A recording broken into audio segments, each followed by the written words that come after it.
Guys, tell me I'm wrong. Because I just got the brand new Phone 2 Pro by CMF, which is a sub-brand of the phone company Nothing. And after seeing how good freaking value this thing is, I'm convinced that Nothing stands for the amount of money they make. Because at these specific price points, not buying this phone frankly doesn't make any sense. So first up in the box, you get this, a free clear case, which is definitely a nice touch. And beneath the phone itself, you get a USB-C to C cable and some extra accessories. And all of that naturally brings us to the phone itself, which at its price point is kind of mind-bending with how much value this actually packs in, because it just doesn't make any sense. And before we continue, this design is absolutely freaking iconic. It's a budget phone, but it doesn't feel cheap at all. It's definitely something. But here's what I mean by how good value this thing actually is. Starting on the front, you get a 6.7-inch 120Hz AMOLED display with a hole punch selfie camera and perfectly uniform bezels, which doesn't really exist anywhere else at this price point. You also get a 5,000 mAh battery life, so the Phone 2 Pro is definitely going to last a whole day, plus you get 8 gigs of RAM as well. And on the back, you actually get 3 full-fledged cameras, which at this price point literally doesn't exist anywhere else. Because with other budget smartphone makers, they might have like 3 different camera rings, but only one of them is a really subpar camera, while the other 2 are like useless black and white sensors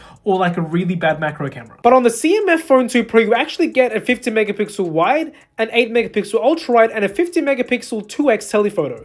All 3 useful cameras. But in terms of the chipset, this phone is running a MediaTek Dimensity 7300 Pro, which is definitely a budget to mid-range chipset, which makes sense for the price point. But the crazy thing is, even though the hardware might be weak on paper, the software experience is really premium because you get basically no bloatware and it's super smooth and optimized, which you can't say the same for basically any other phone at this price point.